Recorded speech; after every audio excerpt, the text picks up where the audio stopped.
went with no plan, no agent, very little money. I went on a hope and a dream from small town Quebec to Hollywood.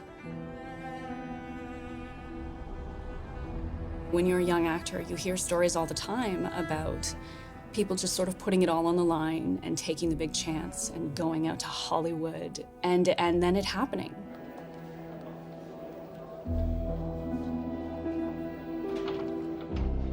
Oh my God, how many people know the story of Lana Turner working in a drugstore, or Ava Gardner coming up from the South, you know, being spotted, and suddenly they're stars. If you're Harvey and you're a fat kid from Queens, suddenly with power, I don't have to imagine looking up at Lana Turner and Ava Gardner. Maybe I could have sex with them.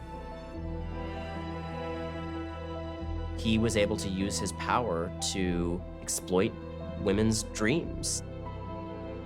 And that's a powerful thing. This just in, and it's quite disturbing. Another bombshell in the Harvey Weinstein story. 3 more women are now accusing Harvey Weinstein of raping them. Who are among nearly 80 who have accused Weinstein of misconduct.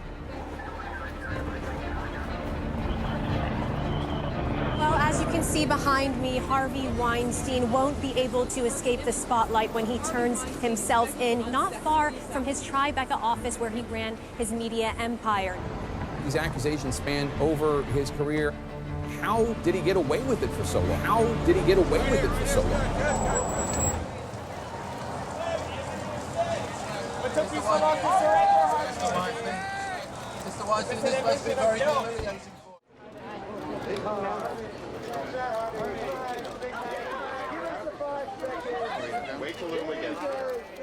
I was a reporter at a weekly newspaper in New York called the New York Observer.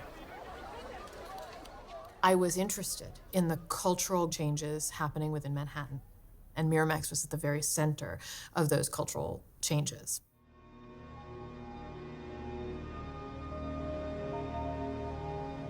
You've been everything to me, O. To me, you're not my friend, man, you're my brother.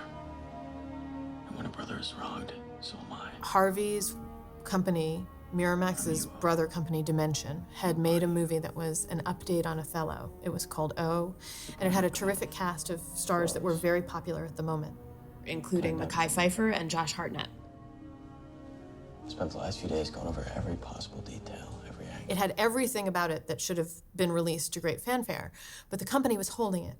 And they were holding it during the presidential campaign of Al Gore and Joe Lieberman. They were running this campaign that had this weird reactionary streak of disapproving of violence in the media. O was a very violent high school drama. He soars above us. The makers of the movie believed that it was being held back because Harvey was so involved in the Gore-Lieberman campaign. He was hoping that the amount of money that he was giving was going to result in some kind of political payoff. I needed to get a comment from Harvey. So my editor sent me to a party he was hosting to accompany a fellow reporter who was working as a gossip columnist that night. He also happened to be somebody I was dating at the time.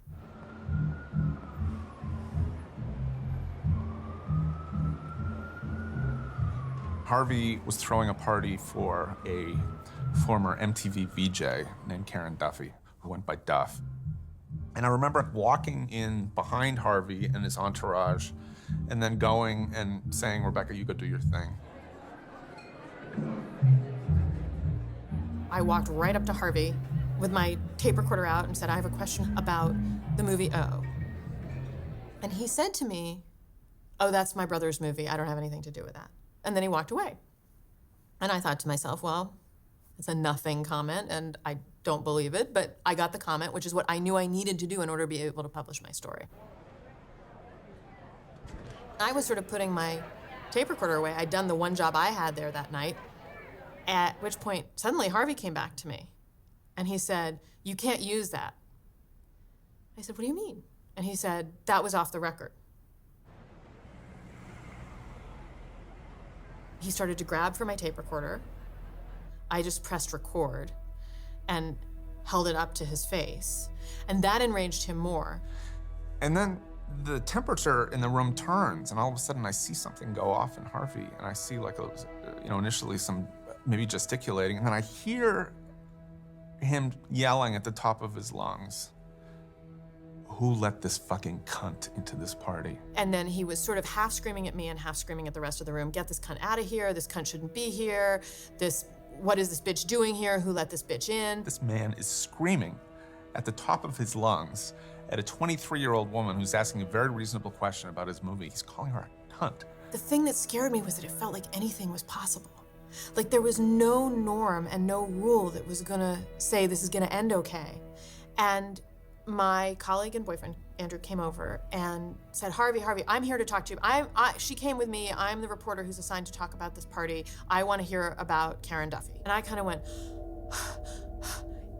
I remember I got our bags, put the bags over the shoulder. And I looked at Andrew and I was like, wrap it up. We're going to go. Time to go. And then I stopped and I was like, this is absurd. I said, Harvey, we have treated you well. You have no right to call somebody like that name in front of these people. You can't do that. No, I don't need an apology. We need to leave. And what happened was as soon as Andrew said, you owe her an apology, he went, it's like the switch flipped back. He said, I'm glad I'm the fucking sheriff of this shit-ass fucking town. And it's at that moment, he looks down and I think he sees that my recorder is going and he realizes that I've just got like the money quote of all time.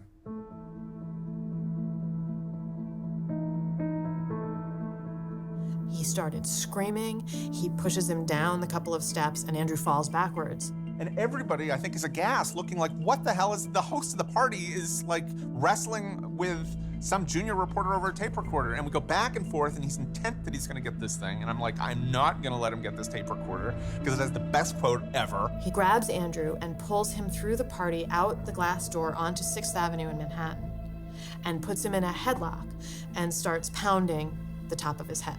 A crowd has gathered around us.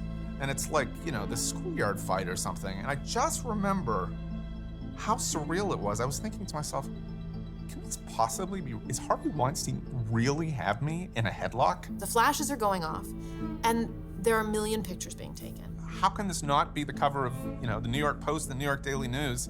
I mean, it was like the money, it's the shot that any tabloid editor would be dreaming of. Think about it. Who wouldn't put that on the cover?